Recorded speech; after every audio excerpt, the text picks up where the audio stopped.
Hello students, welcome to Saral Physics, where physics is made सरल for you by Anshul Sharma. Okay, last lecture में मैं आपके साथ discuss कर चुका हूं what all gravitation is all about. Gravitation के बारे में सोचना कैसे स्टार्ट किया, क्या क्या फिनोमिना हो रहे थे, मून और अर्थ जो है उसके इसमें मून अर्थ के चक्कर लगाता है, सन अर्थ के केस में अर्थ सन के चक्कर लगाता है। फिर हमने एक स्ट्रिंग वाला एग्जाम्पल, ये सारी चीजें करने के बाद we have finally did the universal law of gravitation की जो ग्रेविटेशन है उसका जो यूनिवर्सल लॉ मतलब हर जगह वैलिड है। सो दैट इज जो फोर्स है एक दूसरे को अट्रैक्ट करती हैं, दो बॉडीज एक दूसरे को, that is equal to Gm1m2 by d square. सारी चीजें हम कर चुके हैं। अब एक बहुत ही एक इंटरेस्टिंग सा फिनोमिना जो मैं अभी आपके साथ डिस्कस करने वाला हूं वो ये है कि मुझे ये पता है कि जो अर्थ है वो बॉडीज को अपनी तरफ अट्रैक्ट करता है। अब दो बातें होंगी, या तो वो बॉडी अट्रैक्ट होकर अर्थ की तरफ आ जाएगी और अर्थ के सरफेस को स्ट्राइक करेगी, या वो बॉडी अर्थ के चक्कर लगाना स्टार्ट करेगी। दो ही केसेस हो सकते हैं क्योंकि दोनों के दोनों ही रिजल्ट किसका है, अर्थ की लगाई हुई अट्रैक्टिव फोर्स का, दैट इज ग्रेविटेशनल फोर्स का। सो अर्थ की ग्रेविटेशनल फोर्स जो किसी बॉडी के ऊपर लग रही है वो उस बॉडी को अर्थ के ऊपर स्ट्राइक करवाती है, अर्थ की तरफ वो बॉडी आती है। तो अगर मैं आपको बोलूं कि ये मेरा प्लैनेट अर्थ है, दिस इज अर्थ, ऑब्वियसली अर्थ का सरफेस, और एक बॉडी ऐसे आ रही है नीचे को, कोई ऑब्जेक्ट है वैसे नीचे आ रहा है। क्यों आ रहा है? क्योंकि इसके ऊपर ग्रेविटेशनल फोर्स लग रही है, ग्रेविटेशनल फोर्स बाय अर्थ, इसलिए नीचे आएगा और यहां पे आके स्ट्राइक करेगा। अब बेटा जब ये नीचे आ रहा है आपका, इसके ऊपर ग्रेविटेशनल फोर्स लग रही है जो कि अर्थ लगा रहा है, तो जब भी ऐसा मोशन हो जिसमें बॉडी आपकी फॉल कर रही है under the effect of gravitational force by earth only, मतलब आप इस बॉडी के ऊपर लगने वाली किसी और कोई फोर्स के बारे में बात नहीं करोगे। तो सर और कोई फोर्स लगती भी कहां है, आपने तो बताया ही नहीं। आप हायर क्लासेस में जाके पढ़ोगे, प्रैक्टिकली अगर आप देखोगे कोई भी ऑब्जेक्ट जब अर्थ की तरफ आ रहा है तो रास्ते में एयर होता है, एयर जो एयर है वो भी रोकता है चीजों को, एयर का रेजिस्टेंस होता है, ड्रैग फोर्स होती है, वो हायर क्लासेस में पढ़ोगे आप जाके। तो हम यहां पर जिस चीज की बात कर रहे हैं उसमें मैं ऐसी किसी भी फोर्स की बात नहीं कर रहा हूं कि इसके ऊपर कोई एयर की फोर्स लग रही है, एयर का रेजिस्टेंस लग रहा है, ड्रैग फोर्स लग रही है। सिर्फ और सिर्फ ये बॉडी किस फोर्स के अंडर मूव कर रही है, ग्रेविटेशनल फोर्स के अंडर।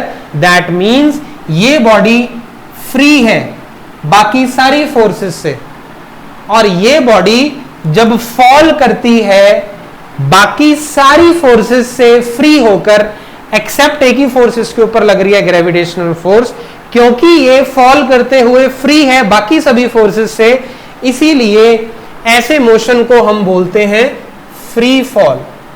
तो यही हमारा बेटा टॉपिक है नेक्स्ट जो हमने स्टडी करना है, फ्री फॉल। तो फ्री फॉल को आप कैसे बोल सकते हो? जब भी कोई ऑब्जेक्ट मूव करता है only under the effect of gravitational force, then it is said to be in free fall. When a body is undergoing motion only under the effect of gravitational force exerted by earth, then the body is said to be in free fall. So that means जब आपकी एक body, मान लो मैं यहां पे बनाता हूं अर्थ का सरफेस, ऐसे एक बॉडी नीचे की तरफ आ रही है, अर्थ के सरफेस की तरफ, और इस बॉडी के ऊपर लग रही है सिर्फ ग्रेविटेशनल फोर्स, तो मैं ये बोल सकता हूं कि ये वाली जो बॉडी है it is under free fall.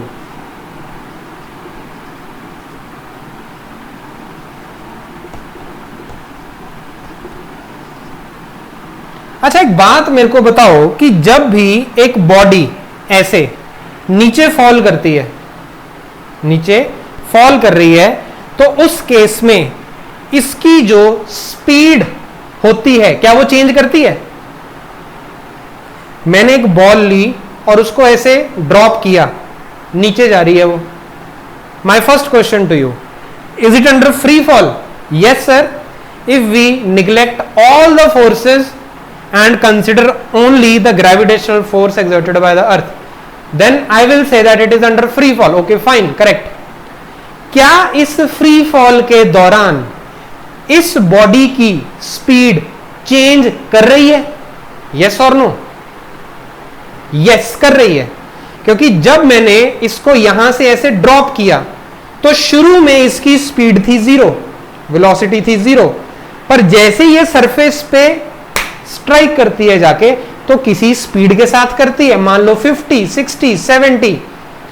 तो मेरा आपसे पॉइंट सिर्फ इतना सा है समझाने का कि whenever a body is under free fall, its speed changes, its speed changes.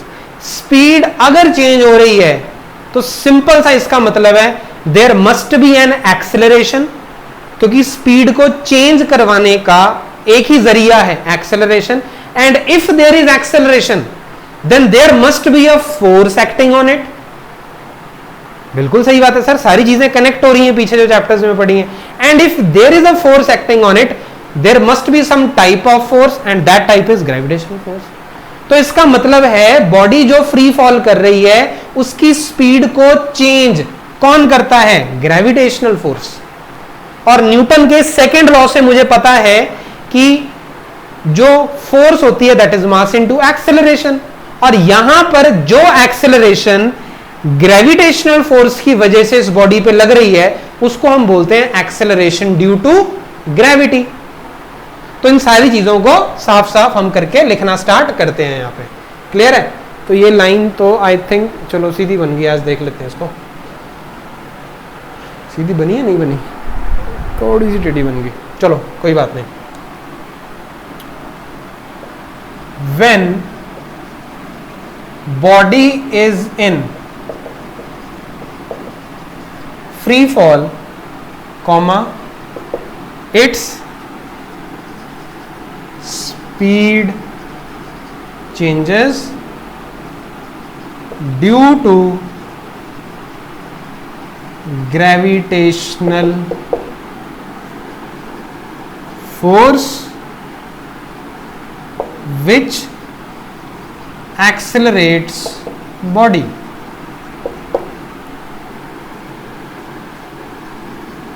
Acceleration produced due to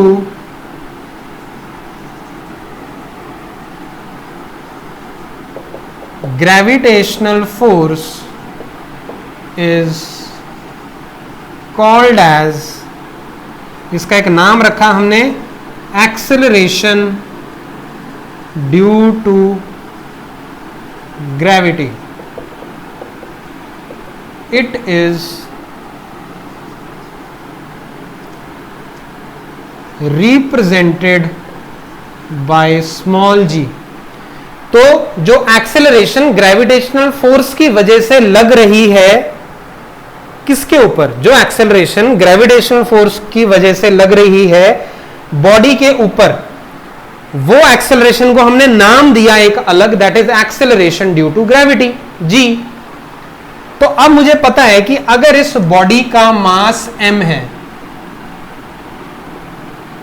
और इसके ऊपर एक एक्सेलरेशन लग रही है दैट इज g, और इसके ऊपर जो फोर्स लग रही है दैट इज F, ठीक है। तो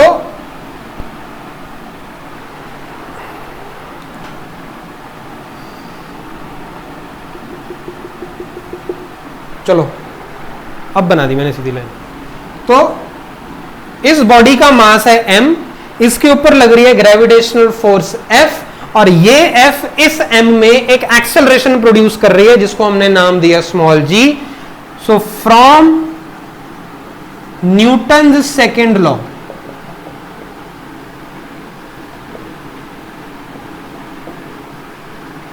जब कोई एक्सटर्नल फोर्स किसी बॉडी पे लग के उसमें एक्सेलरेशन प्रोड्यूस करती है तो उसको हम कैसे लिखते हैं, F is equal to m into a, और यहां पे here a is equal to g, so F is equal to mg। इसको नाम दो इक्वेशन नंबर 1। तो इस बॉडी के ऊपर जो फोर्स लग रही है जो कि उसको एक्सेलरेट कर रही है उसको मैं बोलता हूं mg। बट हमने यूनिवर्सल लॉ ऑफ ग्रेविटेशन भी पढ़ा है, तो बेटा यूनिवर्सल लॉ ऑफ ग्रेविटेशन हमें यह बताता है कि अर्थ और बॉडी ऑफ मास m के बीच में ग्रेविटेशनल फोर्स भी एक्ट कर रही है, उसका भी तो एक एक्सप्रेशन हमें पता है। सो उसको हम लिख सकते हैं यहां पे, let me just create some space here. चीजों को कनेक्ट करना सीखना है आपको।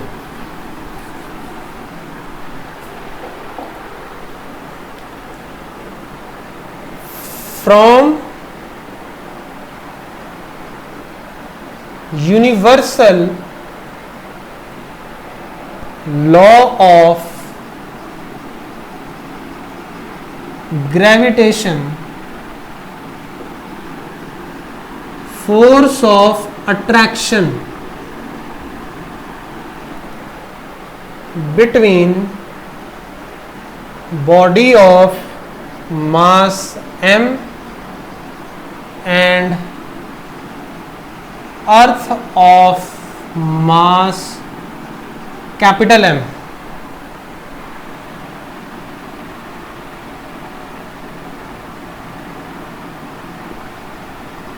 separated by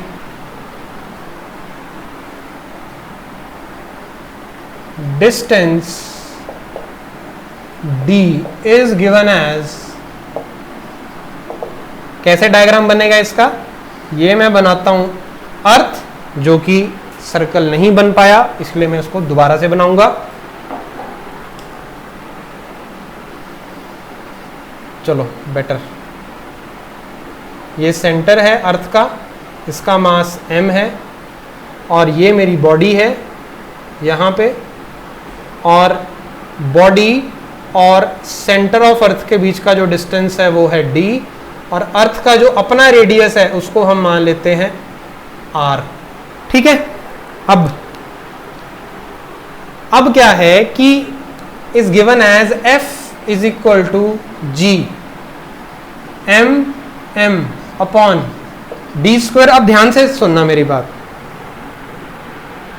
अर्थ जिस ग्रेविटेशनल फोर्स से इसको अट्रैक्ट कर रहा है वो है ये, और यही फोर्स रिस्पॉन्सिबल है इस बॉडी को एक्सेलरेट करवाने के लिए, और इस बॉडी को एक्सेलरेट करवाने वाली जो फोर्स है उसका हम ये एक्सप्रेशन भी बना चुके हैं।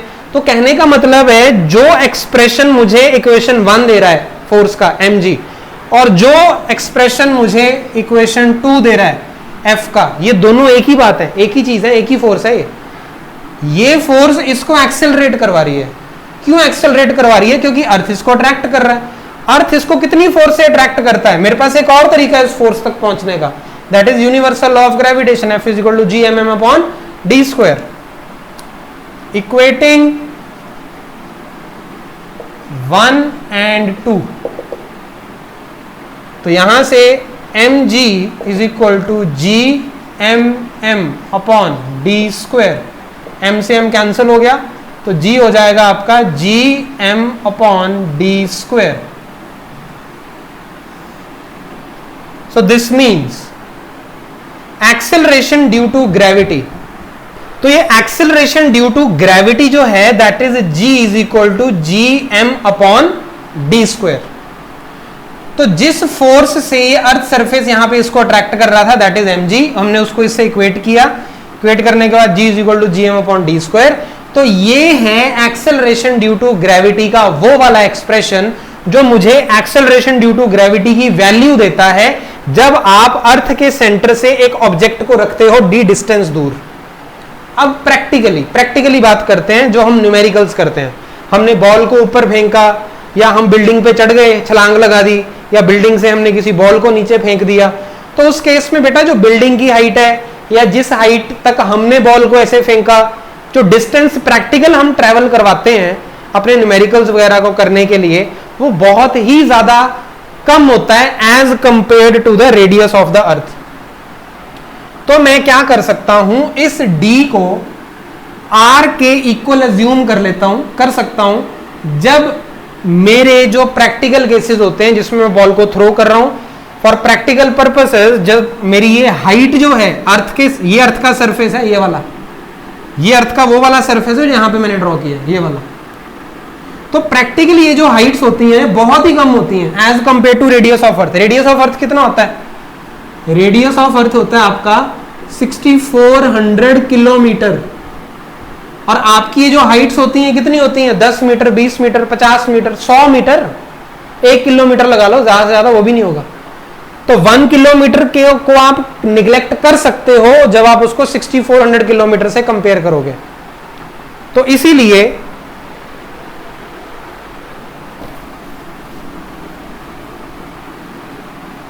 हम क्या लिख सकते हैं,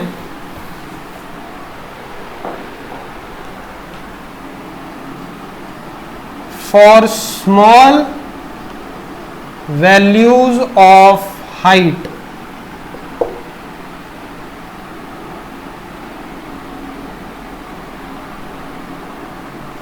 above the surface of earth, d is approximately equal to r। मतलब ये मैटर नहीं करता, अगर ये मैटर नहीं करता तो मैं बॉडी को हमेशा मानूंगा कि वो सरफेस के पास में ही है। अगर वो सरफेस के पास में ही है तो उसका सरफेस से सेंटर तक का डिस्टेंस तो r ही हुआ, तो ये मतलब हुआ इसका। So g is equal to G M upon R square, ये हुआ। सो ये जो वैल्यू हमने अभी निकाली है at the surface of earth और near the surface of earth, अगर मैं अर्थ के सरफेस के पास हूं, जैसे मैंने ये एग्जांपल आपको बताई यहां पे, ये मैं पास ही हूं अर्थ के सरफेस के, या मैं अर्थ के सरफेस के ऊपर ही हूं, तो मेरा जो जी होगा, मतलब जो एक्सेलरेशन मेरे पे लग रही होगी अर्थ की वजह से, वो हमेशा कितनी होगी? G M by R square. और अगर मैं अर्थ की बात करूं, so let me draw one more diagram now. अगर मैं अर्थ की बात करता हूं,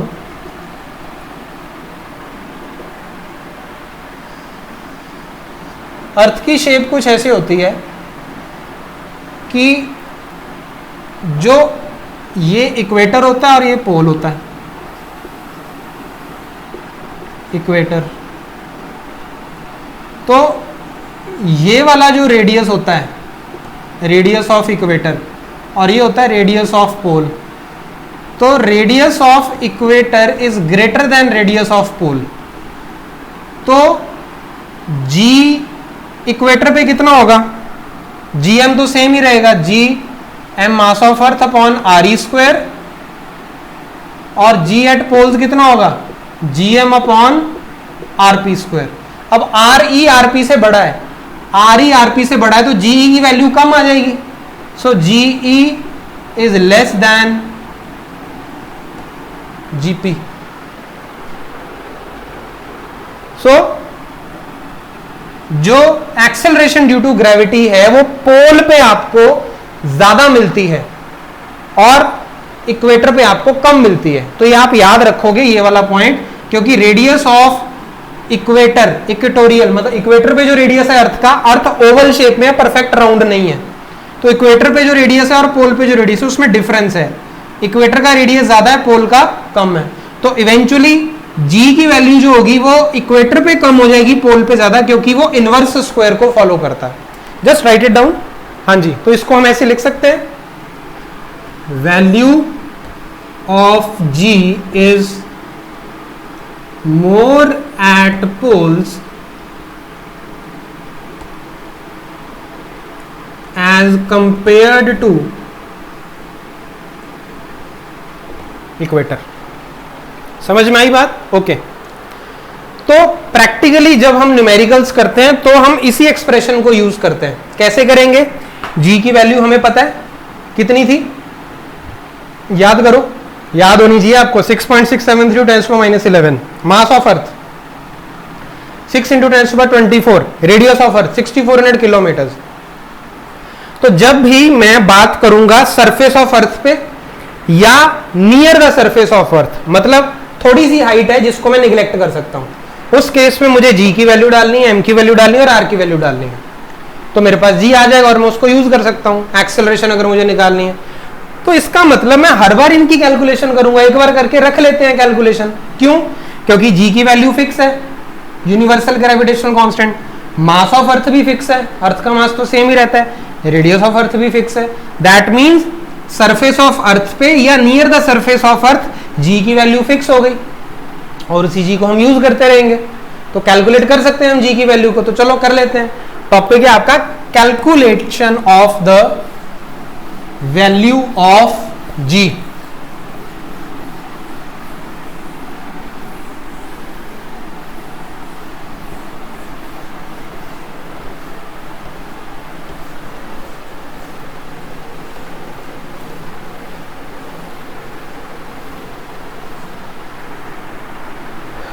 okay,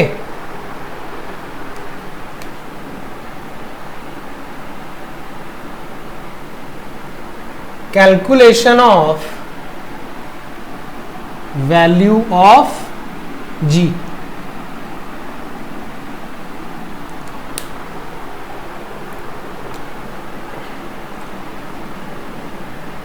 We know that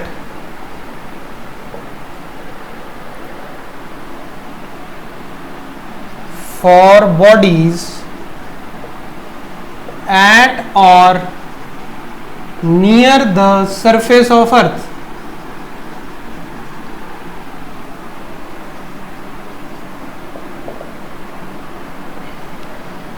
G is equal to Gm upon R square। G की value 6.67 into 10⁻⁻11 newton metre square पर kg स्क्वायर। m की वैल्यू 6 into 10⁻24 kg। r की वैल्यू 6400 किलोमीटर्स या 6 into 6.4 into 10⁻6 मीटर्स, क्योंकि किलोमीटर को metre में करोगे 10⁻3 और ये 3 पॉइंट्स मैंने लिए यहाँ पे, उसका भी 3 वहां पे लगा दिया। तो वैल्यू पुट करते हैं हम। So G is equal to 6.673 into 10⁻11 into 6 into 10⁻24 upon 6.4 into 10⁻6 का होल स्क्वायर। तो यहां पे 6.673 इंटू 6 अपॉन 6.4 इंटू 6.4 अलग कर लेते हैं, 10⁻11 इंटू 10⁻24 अपॉन 10⁻12। ठीक है जी।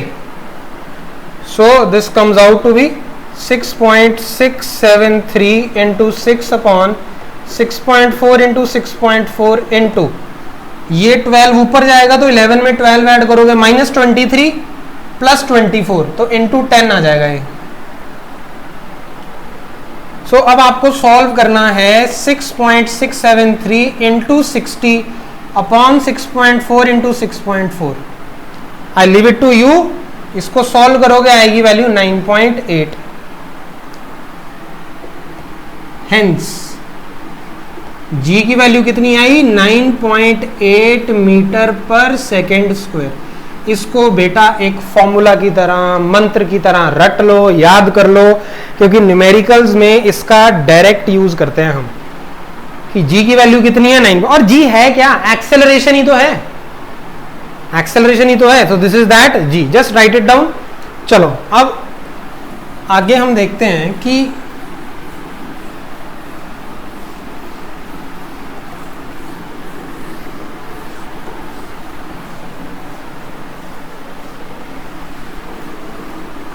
मुझे एक बात का आंसर दो कि अगर मैं एक शीट ऑफ पेपर लूं, अगर मैं एक शीट ऑफ पेपर लूं और एक स्टोन लूं और दोनों को मैं एक हाइट से ड्रॉप करता हूं, तो पहले सरफेस पे कौन पहुंचेगा? Obviously sir stone. शीट धीरे धीरे धीरे धीरे, क्यों? क्योंकि एयर का रेजिस्टेंस लगता है शीट के ऊपर ज्यादा, और स्टोन के ऊपर भी लगता है पर इतना ज्यादा उसको रोक नहीं पाता। अगर मैं एयर का रेजिस्टेंस ना लूं, मतलब मैं एक चेंबर बनाऊं, एक बॉक्स बनाऊं, उसमें से सारी एयर बाहर निकाल लूं, वैक्यूम बन गया अंदर, तो उस वैक्यूम में मैं एक शीट ऑफ पेपर और एक स्टोन, अलग अलग मास ले लेते हैं। एक शीट ऑफ पेपर तो हल्का से ही होगा, स्टोन लिया मैंने 10 kg का, दोनों को मैंने ड्रॉप किया, तो दोनों नीचे सेम टाइम पे पहुंचेंगे। सो दैट मीन्स अगर मैं एयर रेजिस्टेंस को कंसिडर ना करूं, then the time taken by the bodies, whether hollow or solid of any type, irrespective of their mass, चाहे कोई 10 किलो की है चाहे कोई 1000 किलो की है, वो सारी बॉडीज जो हैं that will take the same time to reach the surface of earth because they all are under the free fall. free fall आ गया फिर से? free fall means only the effect of gravitational force. Air वगैरह का जो resistance हो हमें neglect कर देना है, कंसिडर नहीं करना है। तो अब हम स्टडी करते हैं motion of objects under the motion of objects under the influence of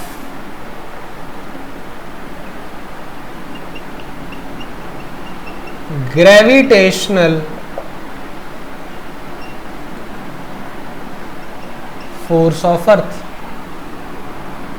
तो एक बात तो आ गई आपको समझ में, अगर मैं एयर रेजिस्टेंस को निगलेक्ट कर दूं, then all the bodies dropped from a particular height are in free fall and they will take the same time to reach the surface if they are dropped from the same height. If air resistance is neglected, then all the bodies, whether hollow or solid,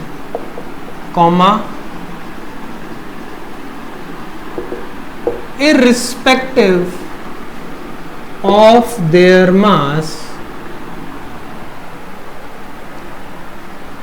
are under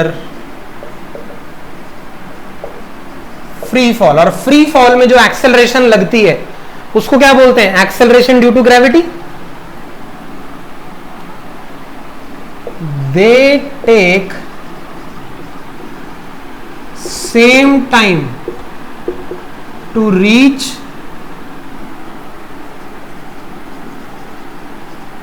surface of earth if dropped from same height.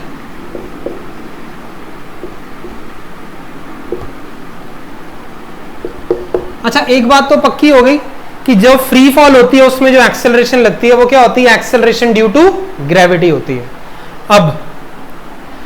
अब मुझे यह पता है कि अगर मैं अपने अर्थ के सरफेस के नजदीक वाली हाइट्स की बात करूं, अगर मैं बात करूं ऐसी हाइट्स की which are near to the surface of the earth, तो उस पूरी की पूरी हाइट में जो g है उसको मैं कांस्टेंट मान सकता हूं 9.8, क्योंकि मैंने आपको बताया था g जो होता है दैट इज gm/d²। पर अगर मेरा ऑब्जेक्ट अर्थ के आसपास है, बिल्कुल नियर है, तो इस d की जगह मैं r रख देता हूं। तो अब ये मुझे एक्सेलरेशन ड्यू टू ग्रेविटी दे देगा अगर मैं इसमें वैल्यूज पुट करूंगा। तो बार बार पुट करने की बजाय हमने एक बार वैल्यू पुट करी और वैल्यू निकाल ली। तो कहने का मतलब है मेरी g की वैल्यू में 9.8 ले सकता हूं अगर मेरा ऑब्जेक्ट मेरे अर्थ के पास में है। If the object is near to the surface of the earth then the value of g is 9.8। और अगर मैं हर बार वैल्यू 9.8 ही ले रहा हूं तो दैट मींस मेरी ये जो एक्सेलरेशन ड्यू टू ग्रेविटी है कांस्टेंट है।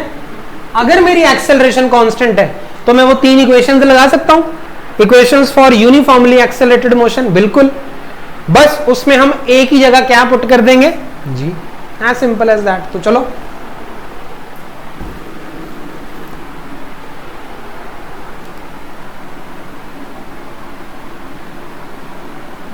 when bodies are under free fall near the surface of earth then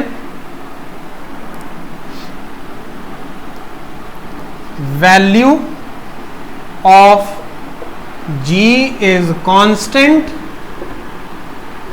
that is 9.8 metre पर सेकेंड स्क्वायर।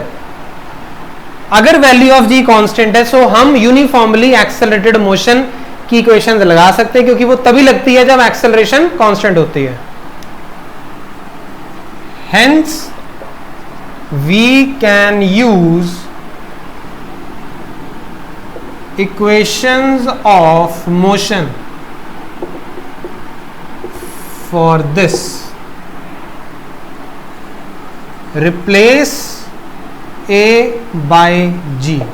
तो इक्वेशंस क्या बन गई? फर्स्ट इक्वेशन क्या थी? v is equal to u plus at, it becomes v is equal to u plus gt, s is equal to ut plus half at²। ये क्या बन जाएगी? s is equal to ut plus half gt², v² minus u² is equal to 2as। ये बन जाएगा v² minus u² is equal to 2gs। तो a को हमने g से रिप्लेस करना है, दैट्स इट। बाकी सब का मतलब वही है। v final velocity, u initial velocity, t time taken, s होती है डिस्प्लेसमेंट जो कि डिस्टेंस के ही इक्वल होती है जब हम एक ही डायरेक्शन में बात कर रहे होते हैं। अब इनका यूजेज कैसे है समझ में न्यूमेरिकल से आएगा। तो मैं दोनों एग्जांपल्स आपके साथ अभी डिस्कस करता हूं जो सॉल्व्ड एग्जांपल्स हैं, then it will be much clear to you. पहले मैं इसको यहां से रब कर देता हूं। तो बेटा नोट कर लिया करो आप वीडियो को पॉज करके।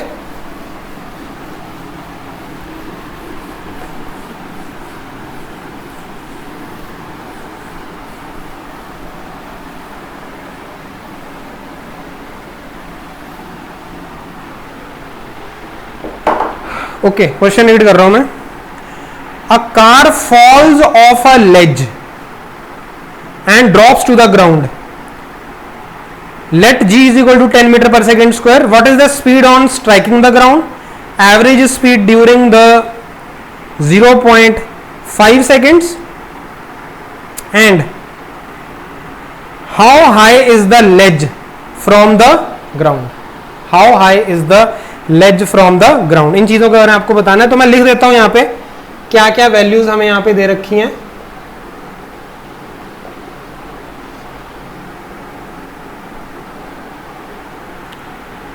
फॉल्स अगर कोई होती है बॉडी तो इनिशियल वेलोसिटी उसकी 0 लेते हैं हम। टी कितना लिया उसने नीचे तक पहुंचने में? 0.5 सेकेंड्स। जी की वैल्यू होती तो 9.8 मीटर पर सेकेंड स्क्वायर है, पर न्यूमेरिकल्स को सिंपलीफाई करने के लिए अगर क्वेश्चन में उसने बोला है कि 10 ले लो तब 10 लेनी है, अदरवाइज 9.8 से सॉल्व करना। अब वो मुझे पूछ रहा है तो सिचुएशन बेटा कुछ ऐसे है,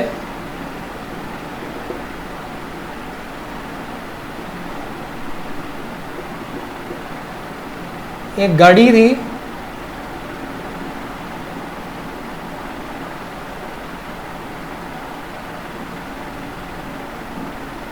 वो ऐसे फॉल कर गई नीचे को, और ये हाइट है उसकी, एस मान लेते हैं इसको।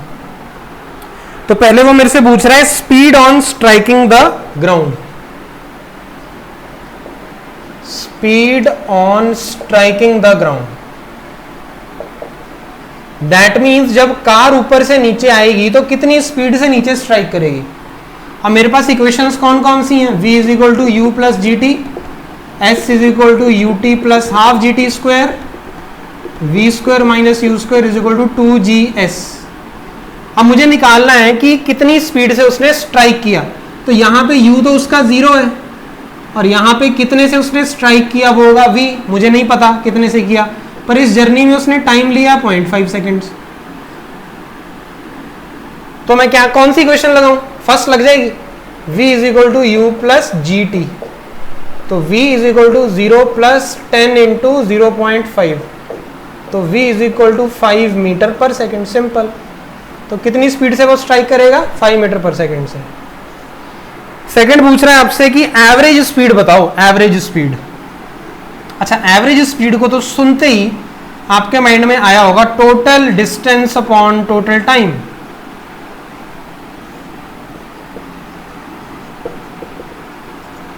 तो अब डिस्टेंस के लिए आपको पहले ऐसे निकालना पड़ेगा, टाइम आपको पता है वहां से भी आ जाएगा, बट मैंने आपको बताया था जब मैंने मोशन चैप्टर आपको करवाया था कि व्हेन एक्सेलरेशन इज कांस्टेंट, जब आपकी वेलोसिटी कांस्टेंट रेट से चेंज हो रही है तो उसमें एवरेज स्पीड होती है initial velocity plus final velocity upon 2। When acceleration is constant, average speed is equal to u plus V upon 2, 0 plus 5 upon 2, तो ये आ जाएगा 2.5 मीटर्स पर सेकेंड। तो ये आ गई आपकी एवरेज स्पीड। अब ये कहां से आया, कैसे आया, समझा दो सर। मोशन की प्लेलिस्ट पड़ी है चैनल पे, उसको देखो, वहां पे जाके डिटेल में मैंने एक्सप्लेन किया वहां पे।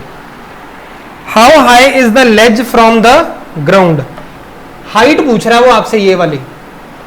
तो अब वो कैसे निकालेंगे, एस निकालना है मुझे, एस निकालना है। अब मुझे v पता है, u पता है, g पता है, तो यहां से निकल जाएगा। तो v स्क्वायर, v कितना है मेरे पास 5 square minus 0 square is equal to 2 into 10 into S, 25 upon 20 is equal to S. तो 2 10 20, 12.5, तो एस हो गया बेटा यहाँ पे 1.25 मीटर्स। और यहां पे मेरे पास जो एवरेज स्पीड आई थी दैट वाज 2.5। तो मैंने आपको बोला था average speed total distance upon total time भी होती है, यहां से भी आ सकता है। अब मेरे पास डिस्टेंस आ गया ना, टोटल हाइट ट्रेवल करी है उसने कितनी 1.25, कितने टाइम में करी 0.5 में। तो इसको कर लो सॉल्व, 125 अपॉन 100 इंटू 10 अपॉन 5, 525 सा 25 अपॉन 10, 2.5 मीटर पर सेकेंड आ गया, उतना ही। तो एवरेज स्पीड ऐसे निकाली जाती है। तो यहां से आपको फील आएगी क्वेश्चंस की कि कैसे हमने इन क्वेश्चंस को करना है। एक और एग्जांपल कर लेते हैं। An object is thrown vertically upward, जो कि 10 मीटर की हाइट तक जाता है। आपको बताना है velocity with which the object was thrown upward, time taken by the object to reach the highest point. अब यहां पे उसने क्वेश्चन में दे रखा नहीं है आपको कि g को 10 लेना है, तो अपनी मर्जी से 10 मत ले लेना, उसको 9.8 से ही सॉल्व करना है। तो ये एग्जाम्पल 10.3 है।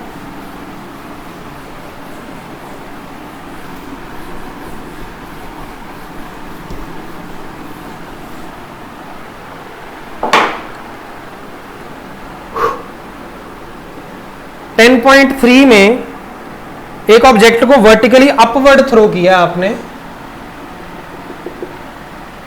जब थ्रो किया है तो किसी वेलोसिटी से किया होगा, u से, और वो ऐसे करते करते करते टॉप तक पहुंचता है एक हाइट तक, और वो हाइट कितनी दे रखी है आपको 10 मीटर। अरे वाह, लाइन सीधी बन गई।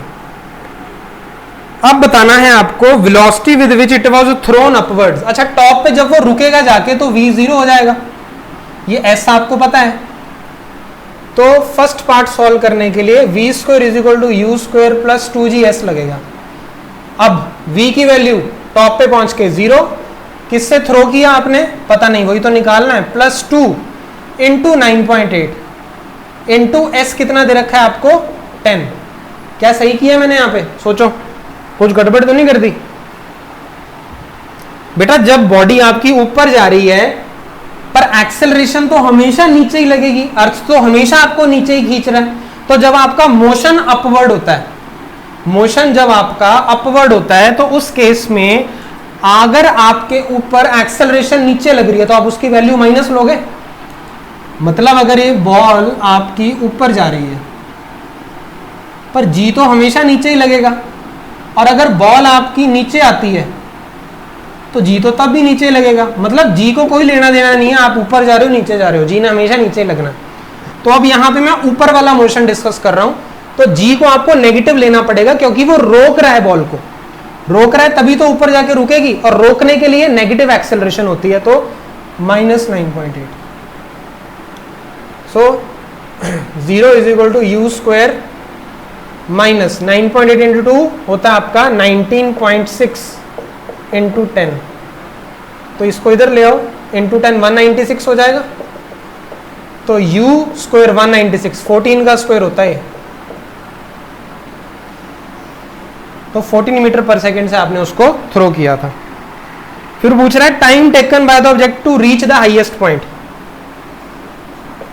t कितना लिया उसने टॉप तक जाने के लिए, v is equal to U plus 80 कर लेते हैं gt।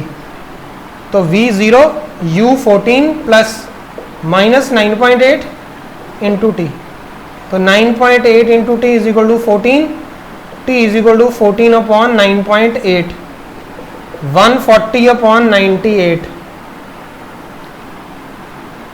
डिवाइड कर लेते हैं इसको 98 से 140 को, 1 जा 98,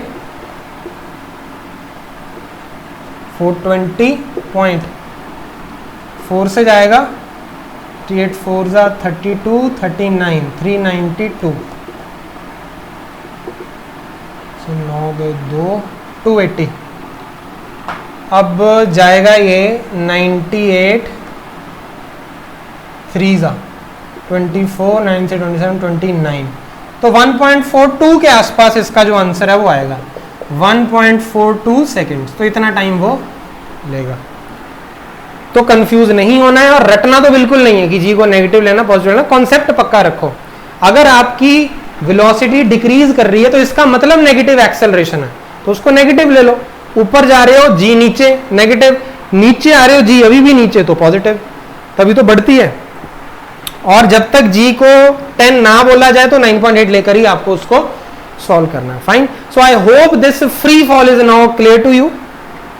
कैसे इक्वेशंस ऑफ मोशन को हमने लगाना है, बैक एक्सरसाइज और बाकी न्यूमेरिकल जब हम करेंगे सो करेंगे। एंड उस केस में अच्छा एक और बात, इसमें कुछ आपको यहाँ पे back exercise questions in text questions दे रखे हैं, मैं एक बार डिस्कस कर लेता हूँ। यूनिवर्सल लॉ ऑफ ग्रेविटेशन के बाद था state the universal law of gravitation, हो जाएगा। सेकंड था write the formula to find the magnitude of the gravitational force between earth and an object on the surface of earth. अब earth और एक object है जो सरफेस ऑफ अर्थ पे है, उनके बीच का ग्रेविटेशनल फोर्स का फॉर्मूला कैसे लिखा जाएगा। ये अर्थ और एक ऑब्जेक्ट यहां पे रखा है मैंने सरफेस ऑफ अर्थ पे, m मास का, ये अर्थ का हो जाएगा। और ये तो सेंटर ऑफ अर्थ से सरफेस का डिस्टेंस होता है रेडियस ऑफ r जितना, तो f का एक्सप्रेशन हो जाएगा g m अपॉन नीचे डिस्टेंस आता है और डिस्टेंस रेडियस जितना होगा, ये आंसर है इसका। नेक्स्ट इन टेक्स्ट क्वेश्चन है आपका,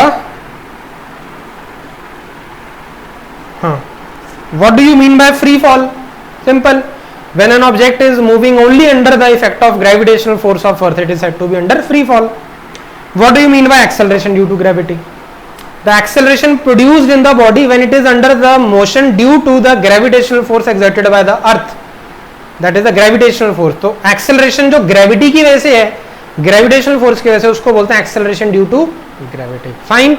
So I hope this fundas are clear to you now. अब दिक्कत नहीं आएगी आपको, बट इसको ढंग से आपको रिवाइज करना है, तभी कॉन्सेप्ट्स पक्के होंगे, अदरवाइज आप इनको जल्दी से फिर भूल भी जाओगे. तो बी कंसिस्टेंट, बी डिसिप्लिन, ढंग से इनको करते रहो. So I'll see you in the next video. Thank you.